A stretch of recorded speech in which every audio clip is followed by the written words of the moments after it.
what's up, guys? It's Shining Polaris. I finally can do a video for one, so this will be about Rampage that just aired and finished. So, little update is I am going to get my Wednesdays and Thursdays back, which means I can do a little vlog about my thoughts on Dynamite, on Impact. Unfortunately, no more Rampage, so this will be one of the last few Rampage videos I can do until I get Friday back again. As you guys know, I will be attending all the shows up to Full Gear, so I will be going to Dynamite, Rampage, and Full Gear, so I'm excited about that. So anyway, let's go and see what I think about Rampage. So before all of that, right after Dynamite, there was like some trolls that were like clearly trying to spoil the episode, and I understand it's not like I didn't know who the outcome, but you still don't want to like read it, right? You still don't want to see it because there's always that chance, like, oh yeah, you know, this could happen. So, anywho, F those trolls. So, first match, and like I said, what I like about Rampage is they do their main event, or the real like main event, or the most anticipated match first. So the one we had first was Bryan Danielson versus Nick Jackson, and I will say I really, really enjoyed that match. Of course, my boys, Young Bucks, are going to lose. But anywho, it was very, very good because, like I said, especially with AEW's, style is really like, a lot of it is high flying, of course, very fast paced. But in this match, even though you had Nick Jackson in it, who is, like a high flyer and really fast-paced wrestler, you had Bryan Danielson, who is more mat-based and submission-based. So Danielson got a lot of offense in this match, and I really, really like to see that style of wrestling. Again, you don't see it too often. So he hit many different unique holds and submissions onto Nick Jackson, and it was a lot of like chain wrestling and pins too, which again, very cool to see. So if you don't want to wait through the whole hour to watch the whole thing, just obviously watch that match, because I mean, every Bryan Danielson match is going to be like 5 stars. So even with the shenanigans on the outside, because Nick Jackson came in with Matt Jackson and Cutler, even though they tried to interfere, it didn't work because Danielson still was able to beat them both up, and at the end,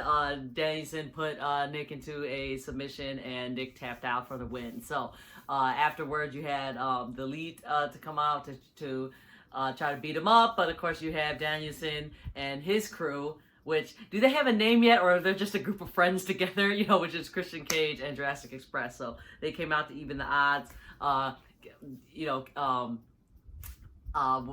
What is it? Jungle Boy put Adam Cole into a snare trap submission, and with the Young Bucks already out because they were knocked out, Kenny cowered away, but then he looked back like, oh, maybe I should save Adam Cole. So then he came in, and then Danielson put Kenny Omega to submission. It created a very funny visual. I really enjoyed it. So that's setting up kind of preview for their match next week, which I believe next week is like the anniversary episode of Dynamite.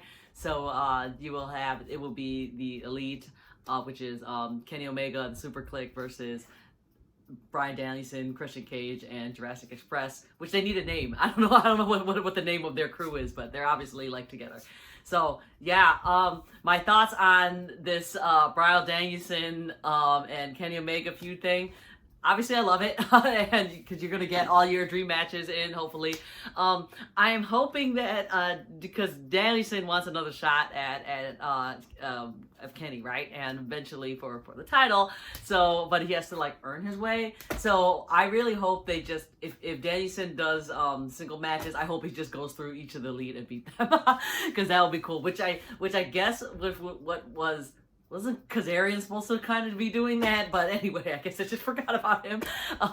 So really, I hope that that would be cool to see Danielson, go against everyone in the Elite and just beat them, and then eventually go against Omega again. As my thoughts about Full Gear, so is Kenny still going to face off Hangman, which it was, a lot of people expected that to go down and All Out. Didn't happen. Now Full Gear, since you got, all these big names coming in, is he still going to face him? Because actually, like, and I read it somewhere, it actually kind of makes sense. Like, me, and I agree personally, I think Kenny should hold the title for over a year. It doesn't have to be too much longer than 1 year. So I actually wouldn't mind him holding it off, you know, not getting Adam to win it off at Full Gear.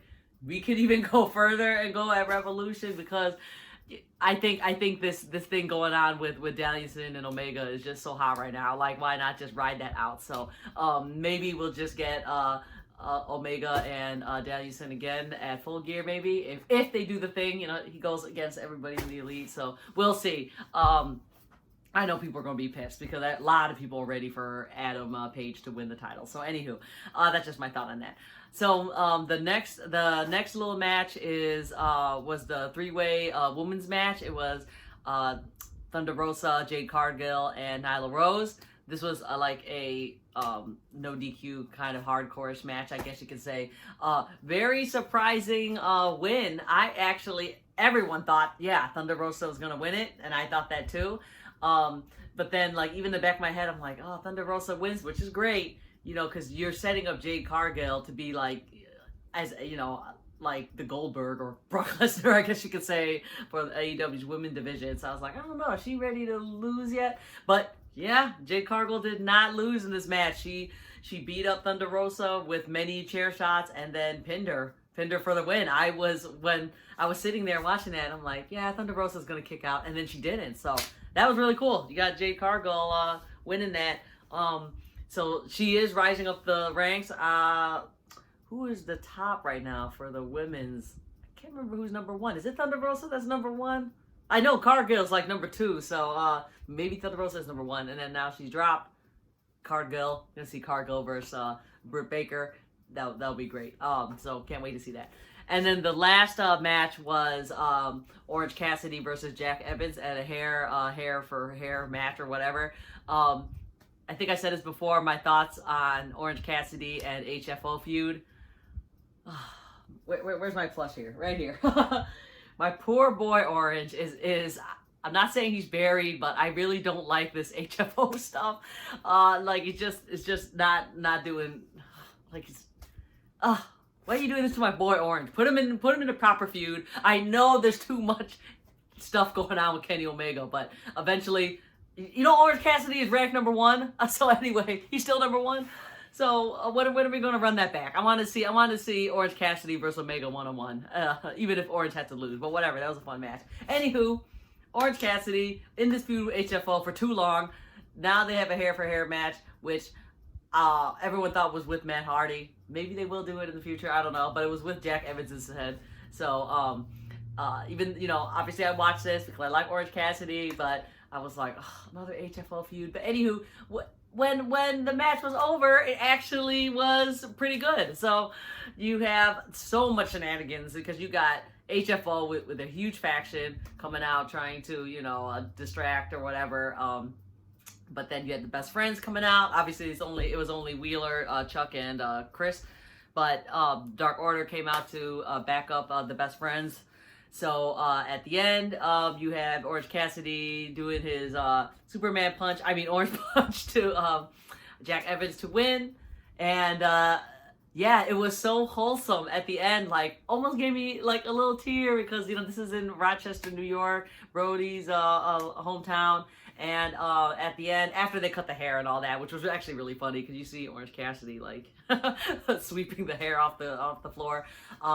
Dark Order came into the ring. They had Brody Lee Jr. -1 in the middle, and then basically Best Friends and Dark Order came in for the hug, and they all hugged -1, and it was just so touching. Like, it was just like, oh, you know, because you already know, like, oh, that's just very emotional. Anywho, very, very good episode despite the spoilers that I read. And good thing, like, I kind of caught myself reading that because the guy wrote like a huge paragraph. I only read like who won the match, but I didn't read like the afterwards. So I'm very glad I didn't read that because that would have really spoiled it for me. So ending of the match was very good. Ending of the show, I mean, with very wholesome with Dark Order together and holding up and hugging -1. So yeah, so there you go. My little short takes and rundown of Rampage.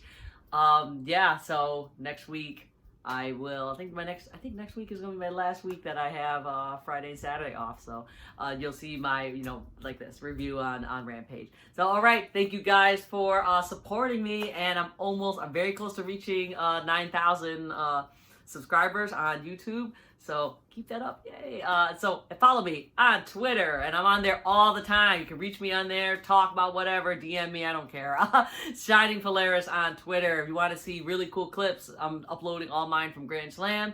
On TikTok, Shining Polaris AEW. That's on TikTok. All right, thank you guys so much for enjoying this video, and I will see you later. Bye.